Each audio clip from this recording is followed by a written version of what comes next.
Assalamualaikum, good morning. Good Subha morning, bakhair. everybody. Welcome to Geo Pakistan with Huma and Abdullah. There are so many things that we could talk about.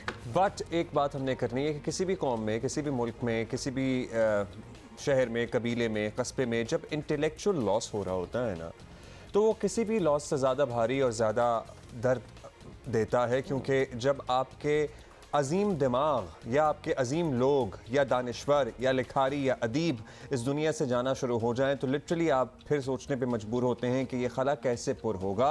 और ऐसी ही खबर आज सुबह भी हमें मिली, और चंद दिन पहले की बात है कि इस्लाम अमजद साहब का हमने तस्करा किया कि, और उसके बाद उनका कलाम, उनके ड्रामे, उनकी फ़न और अदब के लिए खिदमात, उसका भी हम तस्करा करते रहे। लेकिन अब ये मालूम हुआ है कि मारूफ हिदायतकार, ब्रॉडकास्टर, सदाकार, लिखारी, बेहतरीन उस्ताद, बहुत से जो आज सुपरस्टार्स हैं, उनके उस्ताद ज़िया मोइनुद्दीन साहब 92 बरस की उम्र में इंतकाल कर गए हैं।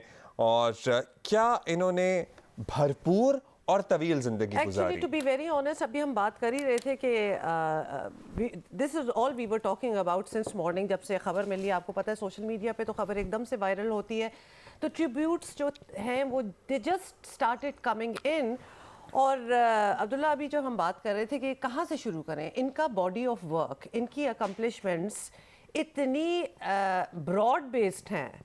और एक होता है ना कि सिर्फ ऑब्वियसली पाकिस्तानियों को तो ज़रूर टच करती ही है, लेकिन अगर पूरे साउथ एशिया आप एज अ कॉन्टिनेंट देखें तो इनकी मशहूरी, इनकी तारीफ़ें, इनकी कंट्रीब्यूशन, एंड इवन अब्दुल्ला अगर आप यूके वगैरह में उस साइड पे देखें तो जितने भी उर्दू बोलते हैं, उर्दू जानते हैं, समझते हैं, दे न्यू उर्दू बोलने, समझने, पढ़ने वाले तो इनको मानते जानते हैं ही, लेकिन अंग्रेजी वो एग्जैक्टली वही बात है कि आप किधर से शुरू करें। हाँ, सो वहाँ इनका अलग तूती बोलता था।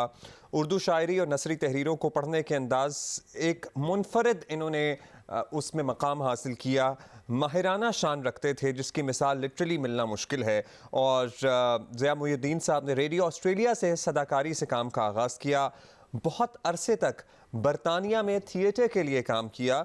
सो इतना काम, इतनी दिहाइयाँ हैं इनके इस मकाम तक पहुँचने के लिए कि आप फिर ये कहते हैं कि यार जिंदगी तो इस आदमी ने गुजारी है। फॉर इंस्टेंस इस वक्त आप देख लें जो स्क्रीन पे ये चल रहा है, दिस इज लिटरली, हम उनकी जवानी की भी बात कर रहे हैं, और when he must have started off, I guess इस वक्त तो उनको भी नहीं पता होगा कि वो क्या लेजेंड स्टेटस जो है उनको इवेंचुअली मिल जाएगा। So this is also from a clip. ये लॉरेंस ऑफ अरेबिया से क्लिप है, देख, लेट्स रिकॉल इट।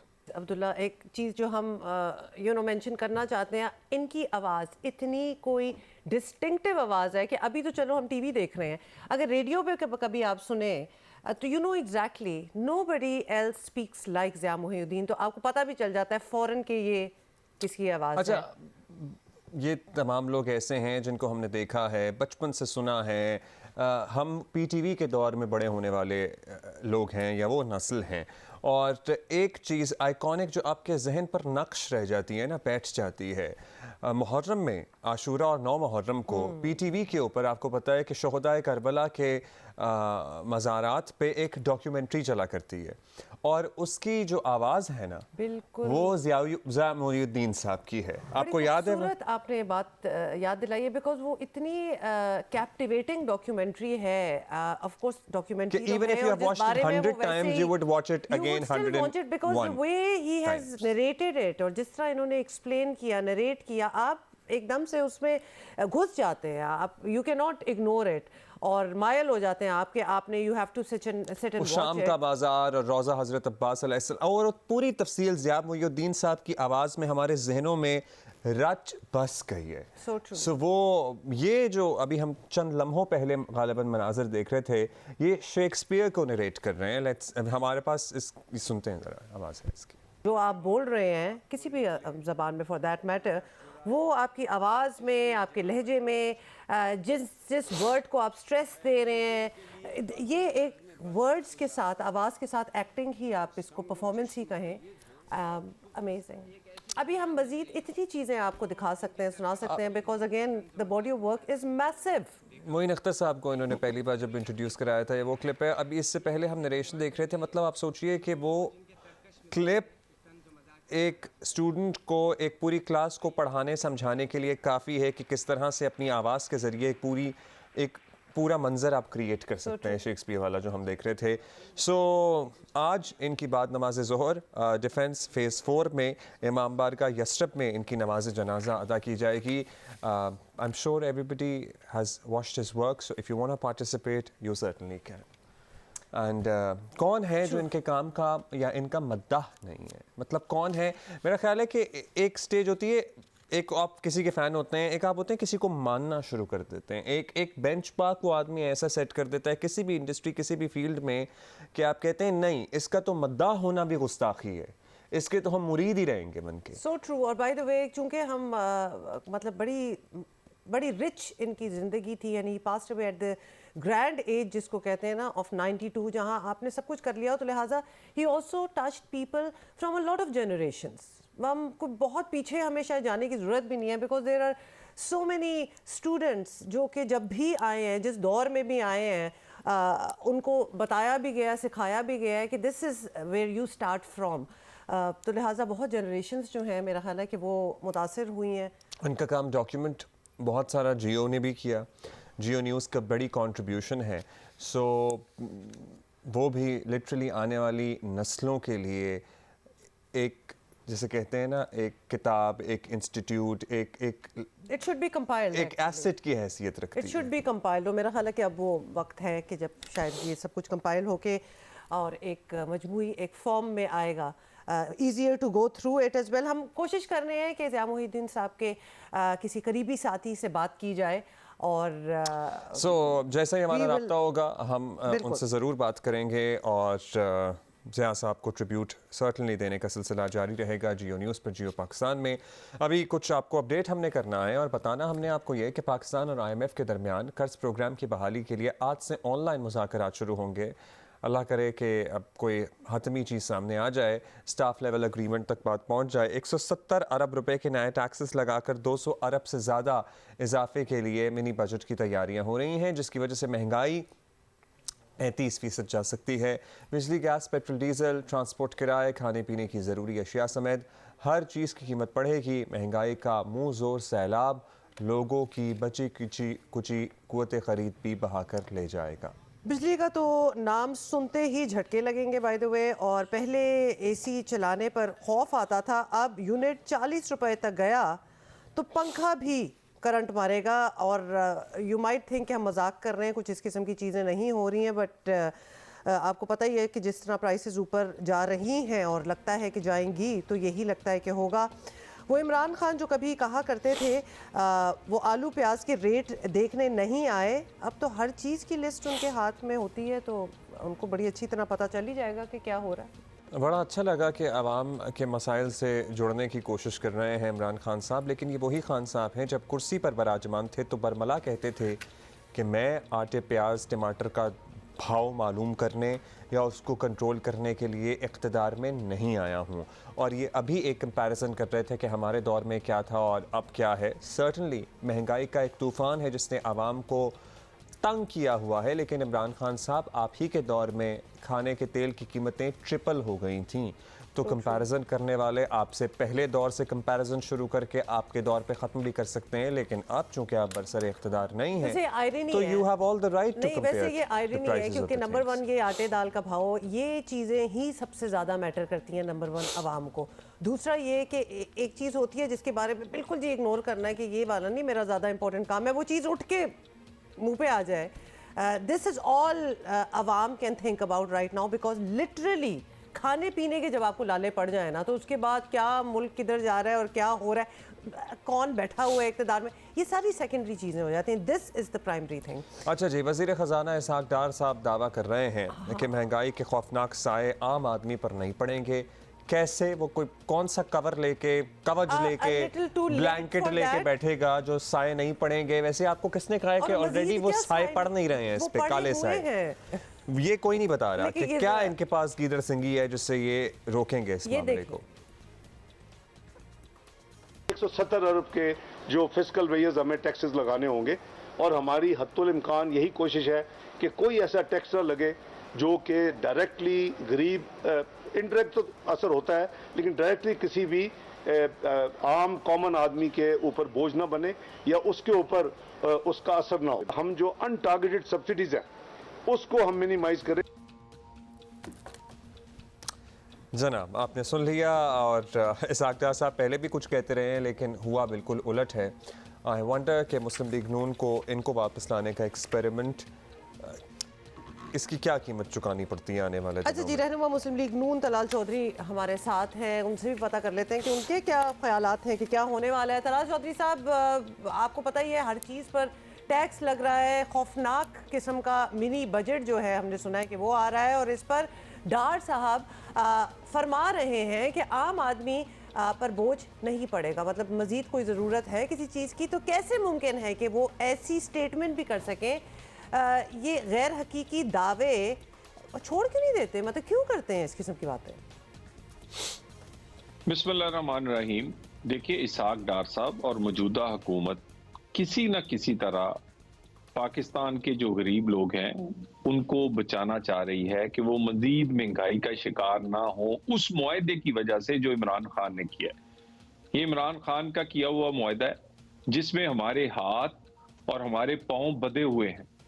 एक तरफ पाकिस्तान का डिफॉल्ट और दूसरी तरफ IMF की कड़ी शरायात हैं, और हम पूरी कोशिश कर रहे हैं, डार साहब कोई अपने जात के लिए नहीं और ये हुकूमत कोई अपनी सियासी फायदे के लिए नहीं, बल्कि अपनी सियासी क्या कहते हैं नुकसान भी उठाते हुए पाकिस्तान को डिफॉल्ट से और गरीब को कम अज कम बोझ डालकर पाकिस्तान को आगे चलाना और पाकिस्तान को डिफॉल्ट से बचाने की कोशिश और IMF के मुआहदे को पूरे करने की कोशिश कर रही है।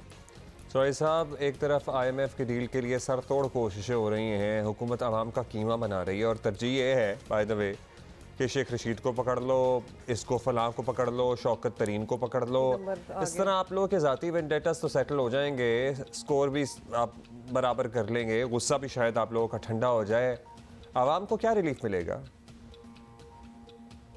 देखिए, एक अवाम को आपके मीडिया के थ्रू ये पता होना चाहिए कि अगर दिल में दर्द हो और मुआहदा IMF से करना ज़रूरी हो तो एक मुआहदा नवाज शरीफ ने किया था, वो भी IMF का मुआहदा था।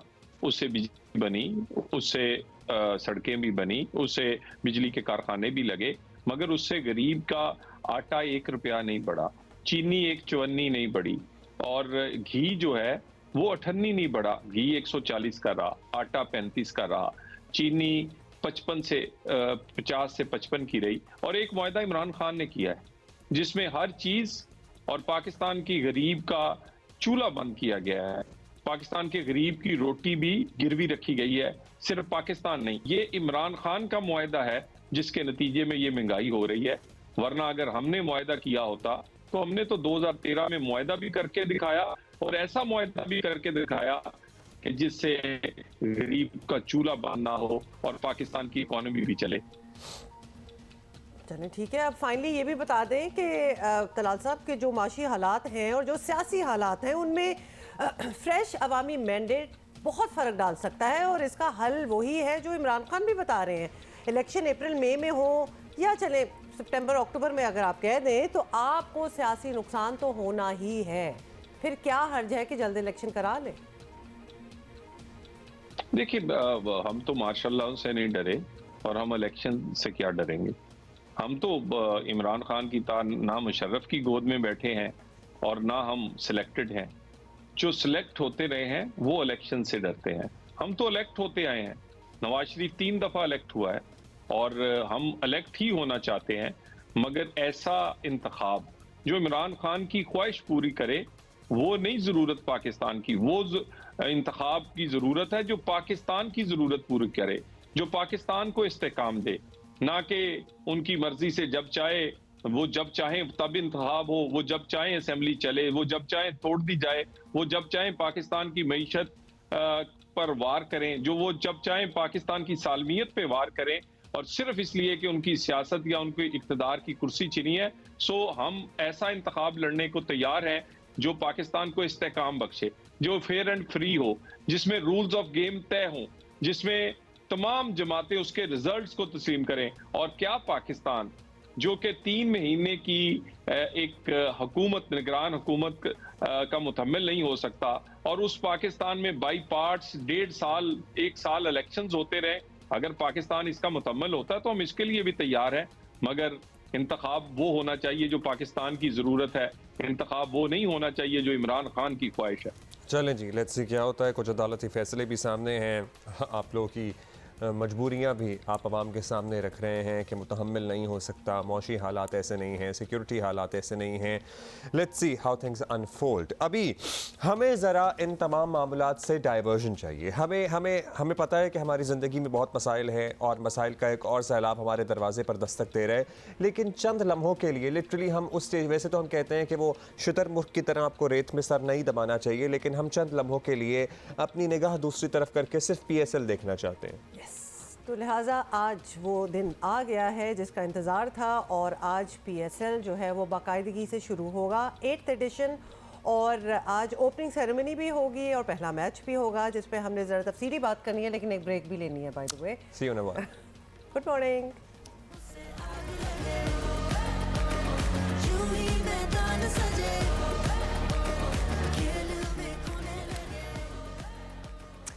Welcome back. अच्छा, वही बहस गाना आया, गाना आ गया, वही बहस। आपको पता ही है, बुराइयां, क्रिटिसिज्म सारा कुछ होता है, लेकिन आप लिख के ले लीजिए कि अब मैं इस बात पे, इस नतीजे पर पहुंच चुका हूं कि कोई भी गाना आए उस पर क्रिटिसिज्म होता है, लेकिन by the mid of the tournament वो गाना सब गा रहे होते हैं, वो सारे गा भी रहे होते हैं, वो हिट भी हो उस जाता पर डांस है, भी कर रहे और होते हैं, उसके एंजॉयज भी ले रहे होते हैं। वो उस सारी लेगेसी का हिस्सा बन जाता है जो ओवर द इयर्स इतने ज्यादा PSL के गाने होते हैं। It becomes a part of it also sounds good. लेकिन एक बात मैंने ज़रूर कहनी है, जितने गाने आते जाते हैं, बेशक इंडिविजुअल टीम्स के हों या पूरे PSL का एंथम हो, वो जो ग्रूव मेरा था ना, वो अभी भी अच्छा लगता है। और हर बार मुझे, आई एम सॉरी, यही याद आना स्टार्ट हो जाता है कि that was perhaps one of our best और उस पे कितनी क्रिटिसिज्म हुई थी, आपको अंदाजा है? सबसे प्राइमरी क्रिटिसिज्म तो ये थी because people did not like to watch नसीबुलाल doing a PSL anthem for whatever reason, we won't get into that, लेकिन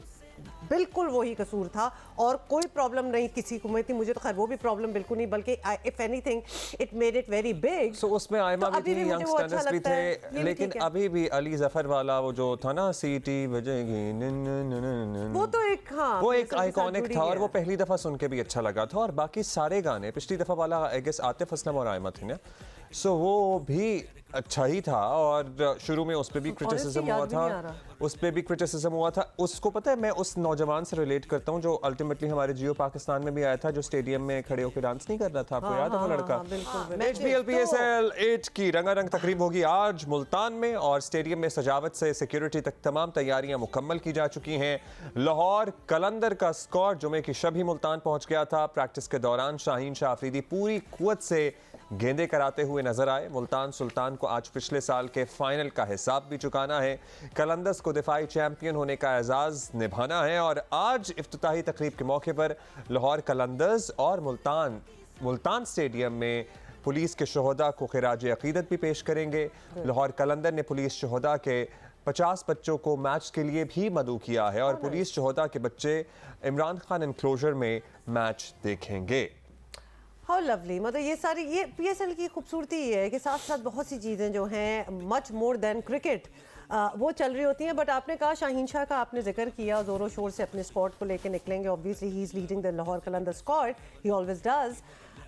कितना इंटरेस्ट होगा? अभी तो शादी हुई है, मतलब हमारे इतने प्लेयर्स हैं जिनकी लिटरली अभी अभी शादी हुई है, और फिर हमें क्रिकेट में मज़ा आता है, लेकिन उनके लिए तो काम ही होगा ना। शाहीन की अभी रुखसती नहीं हुई है वैसे, मुझे लग रहा है अंशा शाहीन की, हाँ, क्योंकि वलीमा होता है ना, अदरवाइज जैसे शादाब के वलीमे की भी तस्वीरें आई, रुखसती नहीं हुई है, निकाह हुआ है सिर्फ अभी उनका। I guess by next year उनकी शायद रुखसती होगी। Okay, I miss that bit. लेकिन और तो है ना, मतलब है तो सही ना, बाकी सबकी शादी, सभी की हो गई है शादी, तो वैसे रुखसतियां भी हो गई, सब कुछ हो गया। तो मेरा तो वैसे ही मैं कह रही थी कि क्या इंटरेस्ट होगा, लेकिन डेफिनेटली होगा। बाबर रह गए हैं, हाँ बाबर रह गए वाकई। Okay so Babar will do it when he will do it. अब सारे अगर उनको मशवरा दे रहे हैं ना कि तुम भी कर लो शादी, तो हम यही कहेंगे कि वेट कर लें, कोई इतना मसला नहीं है, हो जाएगी शादी भी हो जाएगी क्योंकि वी हैव टू बी अच्छा जी, different in the rest. HPL Pakistan Super League match में और बहुत कुछ दांव पे लगा है। कांटे का मुकाबला देखने के लिए अहले मुल्तान की दिलचस्पी और बेताबी का अंदाजा लगाइए कि मैच के तमाम टिकट्स फरोख्त हो चुके हैं और अभी नहीं पहले ही हो चुके थे। इसका मतलब है कि स्टेडियम इंशाल्लाह खचाखच भरेगा, शायकीन क्रिकेट को जबरदस्त तफरी देखने को मिलेगी। अब्दुल रज़ाक टेस्ट क्रिकेटर हमें ज्वाइन कर चुके हैं और सबसे पहले तो आपसे यही पूछेंगे कि ज़बरदस्त जी मुकाबले जो हैं वो शुरू हो रहे हैं और सब टीमें जो हैं सामने आ चुकी हैं, तैयारियां जो हैं बिल्कुल मुकम्मल हैं। पहले मैच में भी आप ये बताएं कि आपको इस टूर्नामेंट में फेवरेट कौन लग रहा है? ऑब्वियसली आज से स्टार्ट हो जाएगा, तो किसको आपको लगता है कि ये स्ट्रॉन्ग टीम है?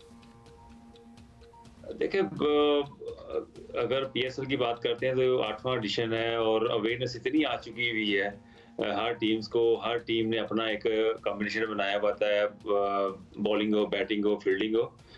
तो ओवरऑल देखा जाए जो मोमेंटम जो फेवर कर रहा है, मुल्तान को काफ़ी फेवर कर रहा है। लाहौर की टीम बड़ी अच्छी निक में नज़र आ रही है और हमें ये भी नहीं भूलना चाहिए कि पेशावर भी हमेशा टफ टाइम देती है, इस्लामाबाद भी साथ है, कराची भी है। लास्ट ईयर अच्छा नहीं हुआ गुजरा, पर ये कि वो भी थोड़ा सा मैं समझता हूँ कि वो कम बैक काफ़ी हार्ड करेंगे।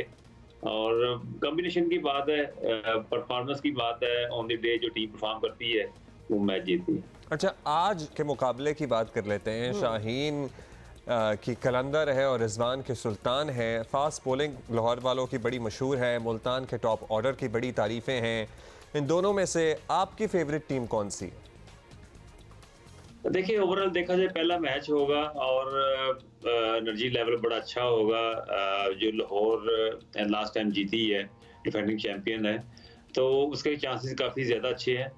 पर ये कि मुल्तान के भी अगर एक दो प्लेयर परफॉर्म करते हैं, जैसे रिजवान का बड़ा ज़रूरी है परफॉर्म करना, तो वो टीम उनकी अच्छी है, फील्डिंग भी अच्छी है, बॉलिंग भी अच्छी है।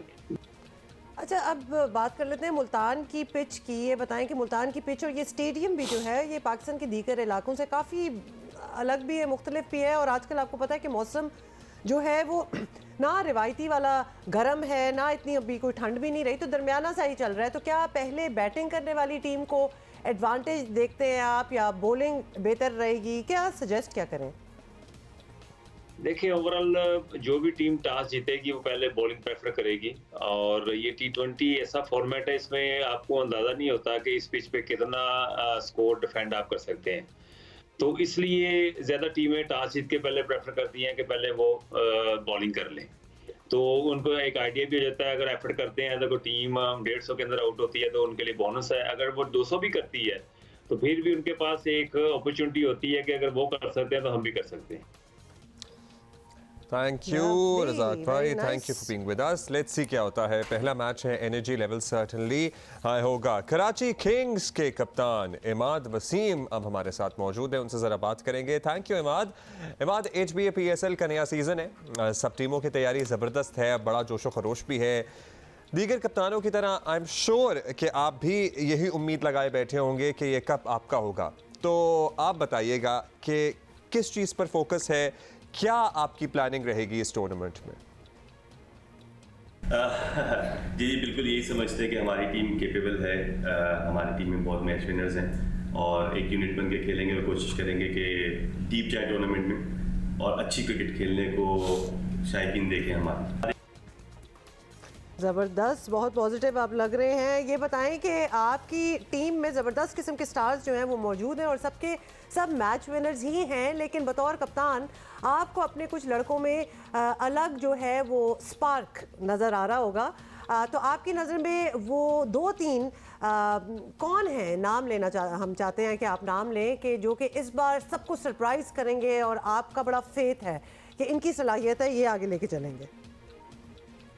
जिन्होंने पहले से परफॉर्म किया है, आमिर, शुएब भाई, इमरान ताहिर, उनका नाम तो आप बार बार लेंगे तो वो तो सबको ही पता है, लेकिन I believe there lot of youngsters. Qasim Akram है, मीर हमजा है, तैयब है, इस तरह के लड़के मुझे लगता है कि इमर्जिंग जो हमारे प्लेयर्स हैं वो जो हैं टूर्नामेंट में, इरफान है, वो जो है टूर्नामेंट में अच्छा करेंगे और सरप्राइज देंगे। बाकी आपको सीनियर प्लेयर्स का सबकी एबिलिटी का आप लोगों को पता है। अच्छा, अपनी तो सर्टनली स्ट्रेंथ बता ही रहे हैं, जिनके ऊपर आपको एतमाद है उसका भी आपने तस्करा कर दिया, लेकिन दूसरी टीमें भी ज़ाहिर है बड़ी तैयारी के साथ आ रही हैं। तो कौन सी ऐसी टीम है जो आपको लगता है कि इस टूर्नामेंट में आपको टफ टाइम दे सकती है? किसी को मार्क करके रखा हुआ है, हाँ यार इनसे ज़रा बच के रहना है, या इनके साथ जब मैच होगा तो एक अलग स्ट्रैटेजी अपनानी है? आप किसी को ऐसे नहीं कह सकते कि कौन सी सबसे ज़्यादा तगड़ी टीम है। आई थिंक PSL 8 में सारी टीमें बराबर की हैं, और जिस तरह हम लोग स्क्वाड देख रहे हैं दूसरी टीम्स का भी, हमारी टीम्स का भी, आप में से कोई भी ये नहीं कह सकेगा कि ये 2 टीम फाइनल्स में होंगी। इस PSL 8 का यही मज़ा है कि सारी टीम्स बराबर हैं, और जो ग्राउंड में ज़्यादा अच्छे मेहनत करेगी, परफॉर्म करेगी, वही इमर्जिंग ऊपर जाके आई थिंक चैम्पियनशिप के लिए कंटेंडर होगी।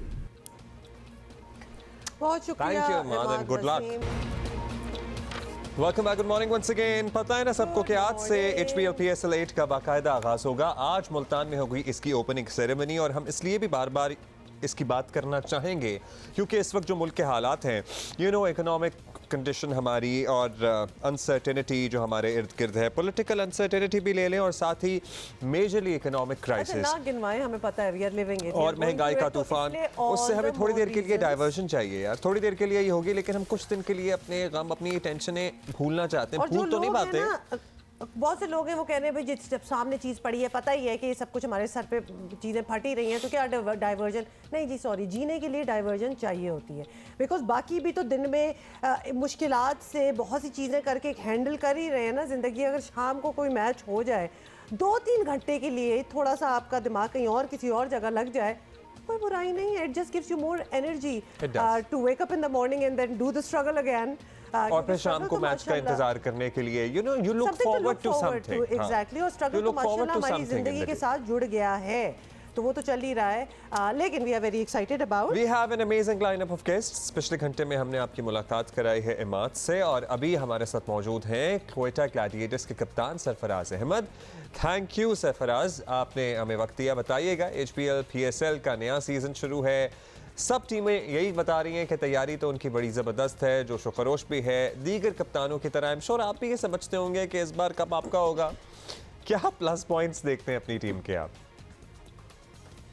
देखें जी, बिल्कुल तैयारी बहुत ज़बरदस्त चल रही है, और जहाँ तक रही बात अलग दिखने की, तो देखें अलग तो ग्राउंड में दिखना पड़ेगा, और टीम बहुत ज़्यादा अच्छी बनी है, और हमने बड़ी अच्छी कोशिश की है कि अच्छी पिक्स ली हैं, और इंशाल्लाह कोशिश करेंगे लोकल और फॉरेन प्लेयर का अच्छा कॉम्बिनेशन बनाएं और ग्राउंड में एक अच्छी कारकर्दगी मुजाहरा करें एज अ टीम। अच्छा, ये सरफराज हम हर किसी से पूछ रहे हैं और आपसे भी पूछेंगे कि आपकी टीम में ज़बरदस्त किस्म के स्टार्स मौजूद हैं और सब के सब मैच विनर्स हैं एक्चुअली, लेकिन बतौर कप्तान आपको अपने कुछ लड़कों में अलग डेफिनेटली स्पार्क जो है वो नज़र आ रहा होगा। तो आपकी नज़र में वो 2-3 के नाम ले लें, कौन से हैं जो कि इस बार सबको सरप्राइज़ करेंगे? देखिए, टीम में तो सारे ऐसे प्लेयर मौजूद हैं जो कि किसी भी दिन जो है वो आपको मैच जिता सकते हैं, और जो अच्छे प्लेयर मौजूद हैं जैसे जैसन रॉय इस वक्त हमारे पास बड़ी ज़बरदस्त फॉर्म में है। उसके अलावा लोकल प्लेयर में अगर आप इफ्तिखार की बात करें, बड़ी ज़बरदस्त फॉर्म में है। नसीम शाह हैं, हसरंगा और नवाज़ का जो कॉम्बिनेशन है वो बड़ा ज़बरदस्त रहेगा स्पिनिंग ऑप्शन में बाकी टीमों के लिए। ज़बरदस्त। सो आपकी टीम भी तगड़ी है सर्टनली, और दूसरों की भी कम नहीं है, लेकिन at the same time Sarfaraz, आपकी नज़र में दूसरी टीमों में सबसे ज़्यादा टफ टाइम कौन दे सकता है आपको? ज़रा नज़ला भी हो रहा है साथ साथ। सारी टीमें बहुत ज़्यादा अच्छी हैं, आप किसी भी एक टीम को ये नहीं कह सकता कि ये टीम स्ट्रॉन्ग है और ये टीम जो है वो हल्की है। हर टीम ने अपने हिसाब से बड़ी बेहतरीन टीम बनाई है, और इस PSL में जो है क्रिकेट बहुत अच्छी होगी। Thank you, Saifi bhai, and thank you again, and good luck. I mean, so nice of him to join us this morning, वरना he's always in a hurry, तो वो आपको पता ही चल गया होगा। और besides, आज तो मतलब वो दिन है जो शुरू हो रहा है सब कुछ होने वाले या अभी ना होने वाले इलेक्शन, पता नहीं ना अभी कुछ, तो उसकी बात करते हैं। पंजाब और खैबर पख्तूनख्वा असेंबलियों को तहलील हुए 1 माह हो चुका है, अभी तक इलेक्शन की तारीख नहीं आई है। जुमे के रोज़ लाहौर हाई कोर्ट ने इलेक्शन कमीशन को 90 दिन के अंदर इलेक्शन कराने का हुक्म दिया था। तहरीक इंसाफ समझती है कि हुकूमत को अब इलेक्शन कराना ही पड़ेंगे। जो फैसला आज जस्टिस जवाद हसन साहब ने लाहौर हाई कोर्ट में सुनाया है अपनी अदालत में, वो पाकिस्तान की जमहूरी जद्दोजहद की तारीख में एक बहुत बड़ा फैसला है। इलेक्शन कमीशन ऑफ पाकिस्तान फौरी तौर पे सूबों के अंदर खैबर पख्तूनख्वा में और पंजाब के सूबों में जहां असेंबलियों को तहलील किया गया है, वहां पे इलेक्शन की डेट का अनाउंस करें। अच्छा, ये तो आपने सुन लिया हमाद अज़हर को, लेकिन हुकूमत का मौक़िफ़ जो है वो बिल्कुल मुख्तलिफ है और माशी हालात ऐसे हैं कि हुकूमत में शामिल लोग तमाम इलेक्शन एक साथ होते देख रहे हैं। ये कैसे मुमकिन हो सकता है कि जो इलेक्शंस हैं वो इस बंदोबस्त के तहत हों जो बंदोबस्त आज मौजूद है? यानी हम ये कह रहे हैं कि आज इलेक्शंस होंगे और वफाकी हुकूमत मौजूद होगी, और कल को जब कौमी असम्बली के जनरल इलेक्शंस होंगे तब सूबाई हुकूमत मौजूद होगी। ये हो नहीं सकता। आइन तो ये नहीं कहता। आइन में सिर्फ आर्टिकल 105 नहीं है, आइन के अंदर बेशुमार आर्टिकल्स हैं, and article 224 itself says that. और ये ऐसे नहीं होता कि बात आप कर लें और सिर्फ एक नुक्ते पे रुक के खड़े हो जाए। ये लाजिम है कि जब भी जनरल इलेक्शंस होंगे वो जनरल इलेक्शंस केयर टेकर के बंदोबस्त के तहत हो सकते हैं। इलेक्शंस दोनों असेंबलियों के एक ही वक्त में होंगे।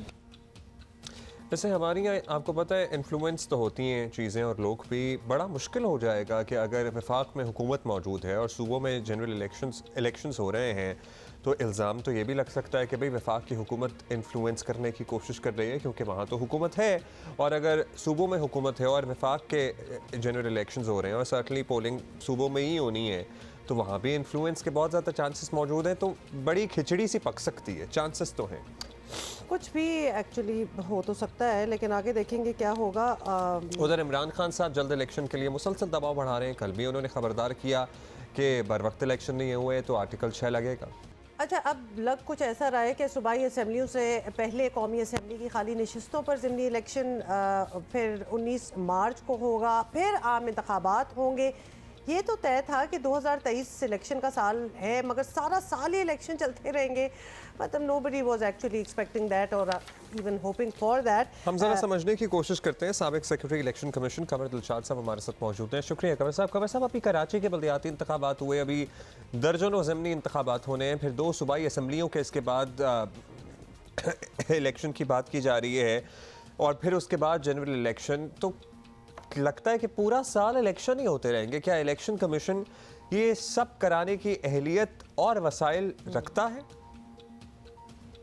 सुबह पंजाब और खैबर पख्तूनख्वा के जो तहलील की गई थी असम्बलियाँ, उस पे इलेक्शन होने, उस इलेक्शन को हम कहते हैं जनरल इलेक्शन। ये 5 साल के लिए होते हैं। उसके बारे में डिबेट चल रही है और वो तमाम इख्तियारात जो हैं वो आइन और कानून ने दिए हुए हैं गवर्नर के, आप तारीख मुकर्रर करें। अब जिन हल्कों में इंतखाबात ज़िमनी इलेक्शन हो रहे हैं या लोकल गवर्नमेंट के इलेक्शन हो रहे हैं, ये तमाम इख्तियारात हैं इलेक्शन कमीशन पाकिस्तान के पास। लेकिन जहाँ तक सूबा पंजाब और खैबर पख्तूनख्वा का ताल्लुक है, ये गवर्नर के पास इख्तियारात हैं। अब लाहौर हाई कोर्ट ने कब फैसला दिया है कि आप 90 दिन में इंतखाबात करवाएं, तो ये भी डिबेटेबल है।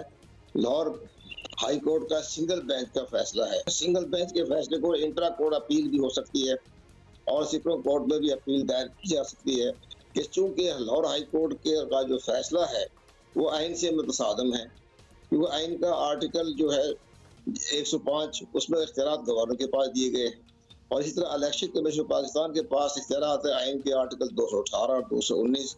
तो इलेक्शन कमीशन पाकिस्तान ऐसा आईनी इदारा है जिसको कोई डिक्टेशन नहीं दे सकता, हदायत जारी नहीं कर सकता, हुक्म जारी नहीं कर सकता, राय दे सकता है, मशावरत दे सकता है। तो लाहौर हाई कोर्ट का जो फैसला है वो एडवाइजरी तौर पे आता है, मशावरत। उन्होंने मशवरा दिया है कि आप इंतखाबात करवा लें, लेकिन हुक्म जारी करना जो है इलेक्शन कमीशन पाकिस्तान पर वो गैर आइनी और गैर कानूनी है, क्योंकि इलेक्शन कमीशन पाकिस्तान के वही स्टेटस है आइन के रूप से जो हाई कोर्ट के हैं। तो हाई कोर्ट को तो ऑर्डर नहीं दे सकती। इस हवाले से हुकूमत के पास या गवर्नर के पास एक ही रास्ता है कि वो इंट्रा कोर्ट में जाके अपील करे कि लाहौर हाई कोर्ट के फैसले के खिलाफ। ये गवर्नर की सावधानी पर है, वो अपील में जाते कि नहीं जाते। आर्टिकल 254 ये कहता है कि अगर किसी वजह से नागुज़ीर हालात पैदा हो जाए और आइन पर अमल दरामद ना हो सके, लेकिन कुछ अरसे के बाद उस पर अमल दरामद कर लिया जाए, तो वो आइन की खिलाफ वर्जी नहीं है। अब सूबा पंजाब का कहना यह है कि लॉ एंड ऑर्डर की सूरत हाल भी नहीं है, माशी हाल बहुत बदहाली है। तो ये सारी चीज़ें हैं जो आइन के आर्टिकल 254 में कवर हो जाती है। तो अब ये हुकूमत का मामला चल रहा है और इलेक्शन कमीशन पाकिस्तान भी उस वक्त बचा रहा है, ये मीटिंग भी हो रही है, उस पर गौर व खोज भी करेंगे कि आया वो लाहौर हाई कोर्ट के फैसले पर अमल दरामद करने के लिए हुकूमत को रेफर भिजवाते हैं कि हमें आप फंड भी दे दें और पोलिंग स्टाफ की हिफाजत के लिए हमें रेंजर की खिदमत भी दी जाए। तो ये फिर इलेक्शन कमीशन पाकिस्तान ने आइन और कानून के मुताबिक अपना फैसला करना है। बहुत सारा इबाम वैसे आपने दूर कर दिया है कि किस तरह से एक इलेक्शन कमीशन जिसको खुद हाई कोर्ट का मकाम हासिल है, वही इख्तियारात भी हैं, एक हाई कोर्ट को कैसे ऑर्डर दे सकता है, एक एडवाइजरी तो जारी की जा सकती है, but you can not dictate election commission for anything. हमें ये भी पता चल गया कि अदालतों के फैसले भी हैं, सियासी प्रेशर तो ऑब्वियसली है ही है।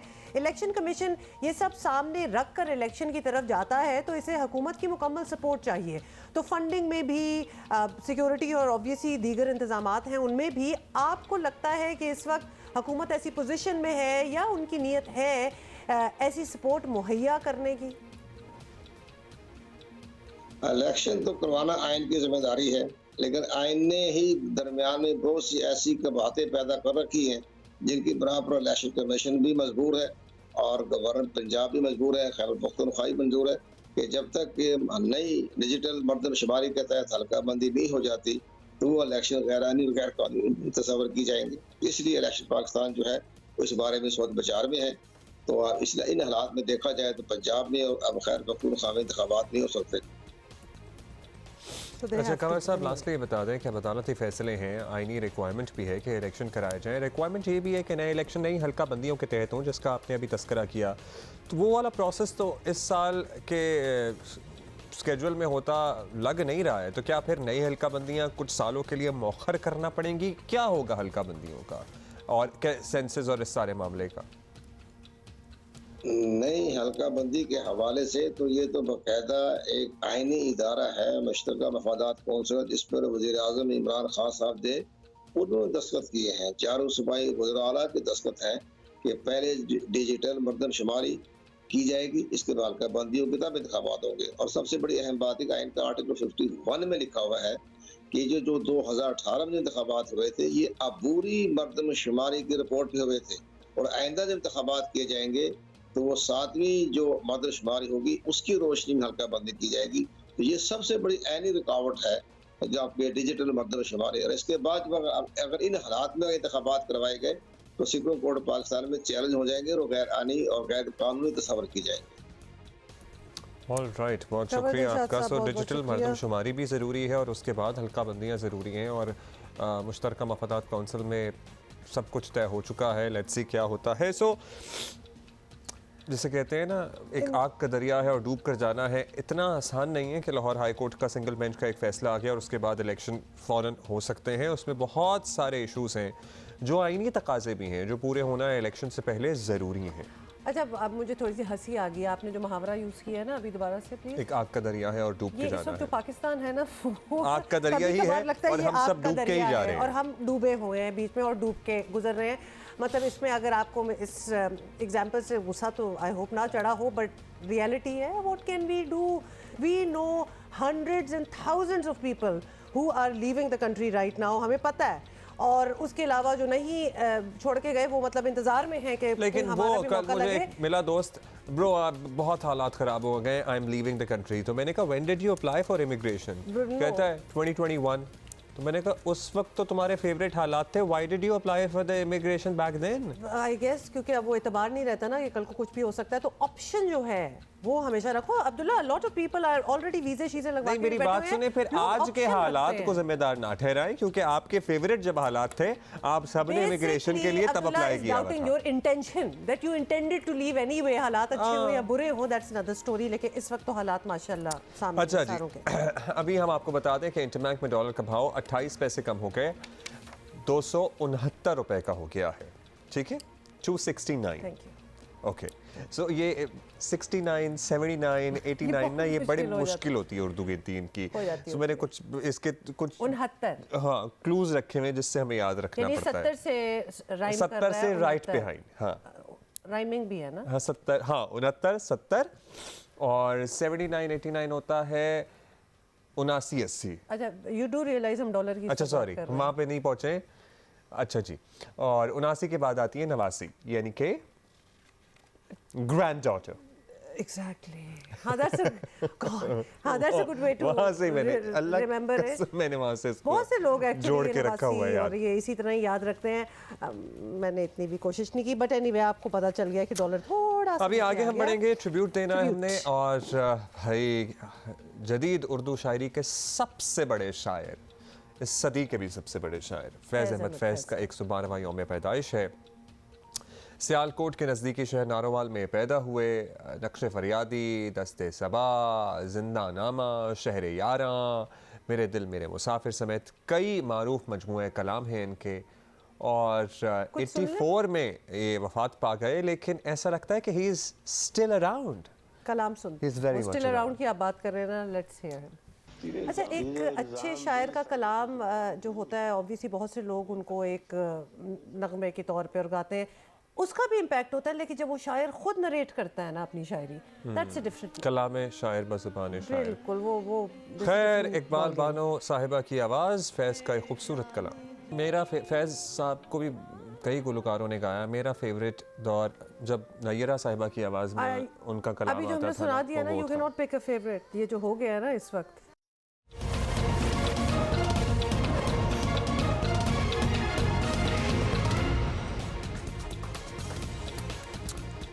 Welcome back. अच्छा जी, हमें ये तो पता है कि पाकिस्तान में अरब डिशेस कुछ होती है ना, जैसे शवरमा हो गया, मंदी हो गई, ये सब कुछ वगैरह कुनाफा बहुत ही मेरा फेवरेट। क्या कुनाफा और कुनाफा, of course, oh so yum. Anyway, तो ये सब कुछ बहुत मशहूर है, मकबूल है पाकिस्तान में, लेकिन सऊदी अरब में पाकिस्तानी डिशेस जो है ना, वो अपना एक इंडिविजुअल मकाम बना चुकी हैं। हमें उनके खाने पसंद हैं, उनको हमारे खाने पसंद हैं, और इसका एक सबूत ये देखें कि जद्दा में होने वाले एक इंटरनेशनल मुकाबले में पाकिस्तानी खाने बनाने वाली शेफ़ हिना शोएब भी पोडियम तक पहुंच गई, और वहाँ बहुत और मुल्क थे, और ऑफ कोर्स अपने मुल्क के अच्छे अच्छे खाने बना रहे थे। 19-20 मुल्क थे, और इन्होंने बड़े ही ज़बरदस्त, मैं कहता हूँ, जो ऑप्शन इन्होंने चूज़ की ना, पराठे और गोला कबाब, गलावटी कबाब भी कह सकते हैं, सैंडविचेस, जो कि ऑब्वियसली पाकिस्तान में बड़े मशहूर हैं, तो बहुत कुछ इन्होंने बनाया। सो हम हिना से ही बात करते हैं। हिना, अस्सलाम वालेकुम, कैसी हैं आप? बहुत मुबारक हो आपको, आप पूरी दुनिया में पाकिस्तान का नाम रोशन कर रही हैं। ये हॉरिक का कंपटीशन हुआ इस मरतबा जिद्दा में, और आपने ना सिर्फ मुकाबले में हिस्सा लिया, बल्कि आपने ज़बरदस्त परफॉर्मेंस भी दी, ब्रॉन्ज मेडल भी मिला आपको। सो ये आप प्रोफेशनली एज इन कॉम्पिटिशन्स में, क्योंकि मुझे आपके मेडल्स की तादाद देखकर लग रहा है कि आप काफ़ी बार इससे पहले ये भी पहली बार नहीं कॉम्पिटिशन्स में हुआ। जा चुकी हैं। जी, अस्सलाम वालेकुम पाकिस्तान।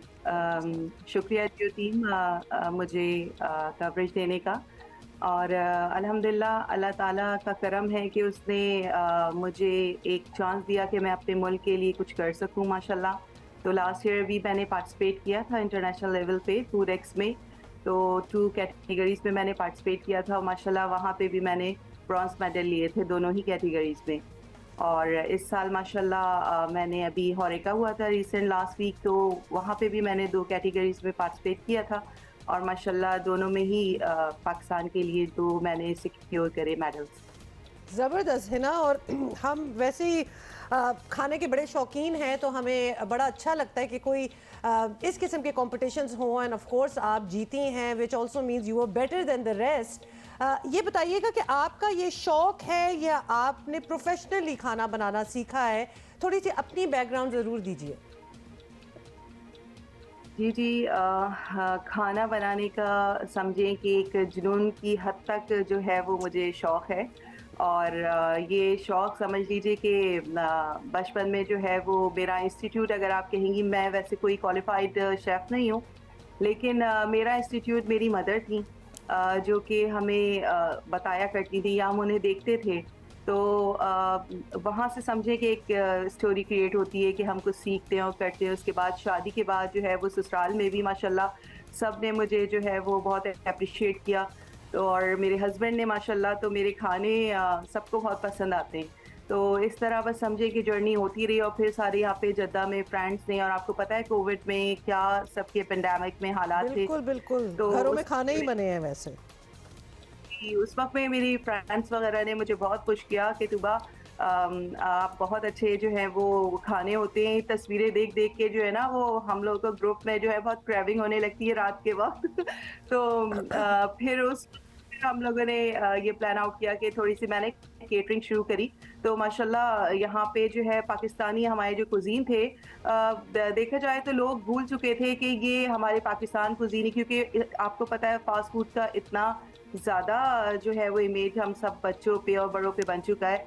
तो मैंने यहाँ पे फिर इंट्रोड्यूस करवाया अपने सारे पाकिस्तानी खाने। लोग भूल गए थे कोफ्ता भी कोई चीज़ होता है, कि कोफ्ते भी बनते हैं। और इवन ये कि मैं ग्राइंडर में कोफ्ते या कबाब, शामी कबाब नहीं बनाती, मैं एक प्रॉपर तरीका सिल पे बनाती हूँ और लोग उसे एंजॉय करते हैं, क्योंकि उसका जायका ही और होता है। शामी कबाब जो सिल पे बना होता है उसका जायका ही और होता है, और मतलब कोफ्ते चीज हो जाती है। बहुत मेहनत तलब काम है वैसे जो आपने चूज किया है करने। अच्छा है ना, एक तो आपने जो अपने मदर को क्रेडिट दिया है ना, कि हम सारों की जो पहली इंस्टीट्यूट जो होती हैं, इंस्टीट्यूशन, वो हमारी माएँ ही होती हैं घर गृहस्थी में, खाना पकाने में। I totally understand with you. लेकिन ऐसे एक प्रोफेशनल एनवायरनमेंट में जहाँ एक कंपटीशन है, बड़े मुल्कों से लोग हैं, ये किस तरह फैसला आपने किया कि मैं क्या बनाऊंगी? क्योंकि माशाल्लाह हमारे खानों में भी कोई कमी तो नहीं है, सब कुछ ही इतना ज़बरदस्त वर्ल्ड क्लास है। और क्या इंटरनेशनल जजेस जहाँ मौजूद होते हैं अपनी रेसिपीज को थोड़ा सा चेंज करना पड़ता है, ऊपर नीचे करना पड़ता है कि उनको वो लोग रिलेट कर सकें? जी जी, ये बड़ा टफ कंपटीशन होता है और सारा हाजिर दिमागी का यहाँ पे काम होता है। आपको बड़ी अपने माइंड को जो है वो बिल्कुल उस वक्त हाजिर रखना पड़ता है। और जब हम लोग को ये सिलेक्शन करना पड़ता है कि किस कैटेगरी में आपको क्या चीज़ बनानी है, तो एक्चुअली इसका प्रोसेस ये होता है कि 45 मिनट्स होते हैं हम लोग के पास, and within 45 minutes you have to make 2 identical plates. और उन 2 आइडेंटिकल प्लेट्स आपको एक जो है वो जजेस के लिए होती है, जो वो टेस्ट करेंगे, और the rest over for the display. तो मसला ये होता है कि आपको विद इन 45 मिनट वो जो मीट की कैटेगरी में आप जो बनाने जा रहे हैं वो आपको बिल्कुल तैयार जो है वो आपको प्लेट उधर वहाँ पे डिस्प्ले पे और जजेस के पास पहुँचानी होती है। तो इसके लिए आपको सिलेक्शन है ना, कोई प्रेपरेशन भी कर सकती हैं, मतलब प्रिपेयर्ड कोई चीज़ थोड़ा बहुत? मैं सोच रहा हूँ कि गलावटी कबाब में अगर आपने मीट टेंडराइजर डालना है या आपने कचरी डालनी है, तो आप कीमे में या बोटी में 45 मिनट में तो हो नहीं सकता है सारा काम। 45 मिनट्स हमारे पाकिस्तानी खानों के लिए बिल्कुल घरेलू बातें शुरू हो गई हैं वैसे हमारे। नहीं, हमारा सारा देखिए सारा खेल मैंने आपको बताया ना कि दिमाग का होता है। तो लास्ट ईयर भी जो फूडेक्स हुआ था, तो उसमें भी मेरे साथ ये हुआ था, एक इंसिडेंस हुआ था जो कि मैंने पहले भी बताया था मीडिया में। और तो हुआ ये था कि मेरी जो है वो मशीन जो है ना वो जल गई थी, और मेरी ब्लेंडर मशीन जो है वो जल गई थी, क्योंकि आपको रॉ मीट लेके जाना होता है। तो मैंने गलावटी कबाब बनाए थे लास्ट ईयर। तो गलावटी कबाब के लिए आपको पता है कि मीट जो है वो आपका कीमा कितना बारीक होना चाहिए। तो वो मेरी मशीन आधा कीमा बारीक हुआ, आधा नहीं हुआ। तो जो हो गया था मैंने उसे सेलेक्ट किया। अब द रेस्ट होगा, मुझे ये सोचना था कि मैंने चटनी कैसे बनानी है। तो अल्लाह का शुक्र कि मैं अपने साथ अपना हामन दस्ता लेके गई थी, और मैंने जो उस पर चटनी बनाना शुरू करी, तो जो लहसुन और अदरक और जो धनिया पुदीना मैंने उस पर कूटना शुरू किया था, तो लोग बहुत इंस्पायर हुए थे इस चीज़ से भी। वहाँ पे अरब थे और डिफरेंट नेशन। बातों से तो वो इस चैलेंज का और अंदाजा हो गया कि बिल्कुल ही स्टार्टिंग फ्रॉम स्क्रैच वाला वहाँ बना के कर दिखाना होता है आपको। हाफ कुक करके नहीं लेके जा सकते। हाफ कुक वगैरह, वरना तो काफ़ी आसान हो जाए ज़िंदगी, है ना। बहुत खुशी हुई आपसे मिल के भी। जल्दी से ये बता दें कि ये सिलसिला कॉम्पिटिशन्स में जाने का, और पाकिस्तान का तो बड़ा नाम रोशन हो ही रहा है, ये चलता रहेगा इंशाल्लाह उल अज़ीम। और अभी तक मैंने ब्रॉन्ज मेडल लिए हैं इंशाल्लाह। जो अभी मैं अपने हाथ पे, क्योंकि मेरे पास कोई प्रोफेशनल डिग्री नहीं है, ये मैं सिर्फ अपने शौक को मद्देनज़र रखते हुए और खुद कुछ मीडिया से देखते हुए, आपको पता है आप मीडिया इतना बड़ा है कि आपको स्कोप वहाँ पे इतना कुछ मिल जाता है, तो वहाँ से बहुत कुछ सीखती हूँ। बिल्कुल बिल्कुल। और इस तरह से अल्हम्दुलिल्लाह करती हूँ। लेकिन इंशाल्लाह इन फ्यूचर कोशिश मेरी यही रहेगी कि पाकिस्तान के लिए सिल्वर या गोल्ड जो है वो सिक्योर कर सकूँ। We have no doubt कि इंशाल्लाह ये होगा। और कराची आएं तो प्लीज हमें कुछ अपने हाथों से बना के खिलाएं। Thank you Hina for being with us. We are always interested in food, so you know हमें बड़ी खुशी हुई। ब्रेक लेना।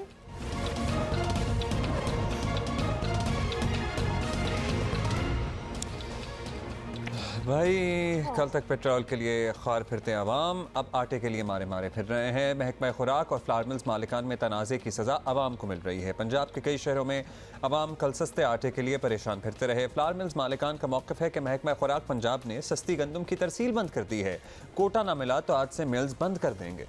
ये सारा सीन है, मतलब as if we needed something else. साथ ही आपको बता दें सेक्रेटरी खुराक पंजाब मोहम्मद जमान इस दावे की तरदीद करते हैं कि उनका कहना है कि पंजाब हुकूमत फ्लावर मिल्स को 4,200 रुपये के बजाय 2,300 रुपये फ़ी मन गंदम दे रही है। 80% मिल्स ने गंदम का कोटा उठा लिया है और अक्सरियत जो है वो हड़ताल के ख़िलाफ़ है।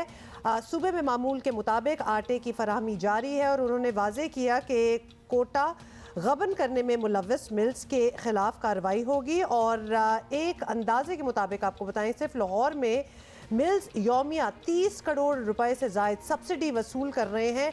कई मिल्स पर इल्ज़ाम है कि वो सब्सिडी पर ली गई गंदम ब्लैक मार्केट में महंगे दामों बेच भी रहे हैं।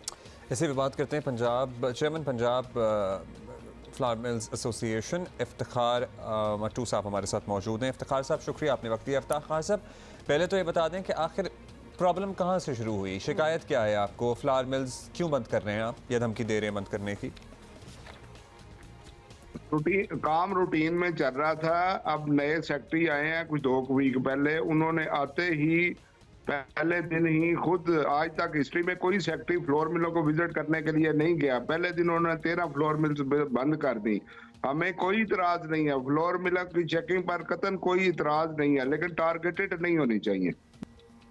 अच्छा ये बताएं, और ये बात समझ नहीं आ रही कि इस वक्त मुल्क जिन माशी हालात में है उसके बावजूद आपके सेक्टर पर बज़ाहिर कोई ख़ास टैक्सेशन नहीं आई, सब्सिडी भी चल ही रही है और सिर्फ इसीलिए कि आवाम को आटा मिलता रहे। तो इस पर भी अगर ऐसे काम हो कि हुकूमत सख्त एक्शन ले सकती है तो मिल्स खुद बंद करवा सकती है if they wanted to.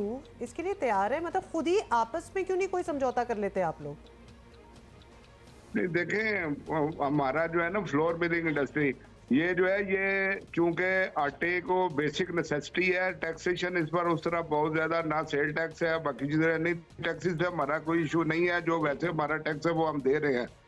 Issue यही है कि ग्रीन आटे की वफर अवेलेबिलिटी मौजूद है पंजाब में।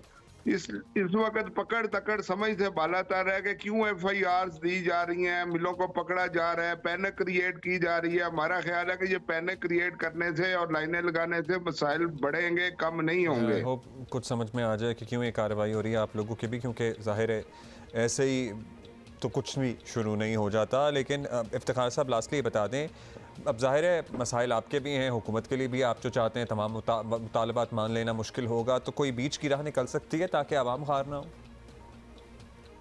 जी, जब तक हम टेबल पे नहीं आएंगे, हमारे मसाइल क्या हैं? हमारे मसाइल ये है कि जो SOPs तय हुए थे डिपार्टमेंट में और फ्लोर मिल के दरमियान, उस पर हम अमल दरामद चाहते हैं। हम चाहते हैं कि जो ट्रकिंग पॉइंट लगा रहे हैं वो रबरी हो रही है, उसमें 20 के लगभग हमारे ट्रक्स लूटे जा चुके हैं। जब वो सेल करके कैश संभाल रहे होते हैं तो कोई ना कोई लोग जाके तो उनको रबरी कर लेते हैं। उसका कोई हल निकालना होगा।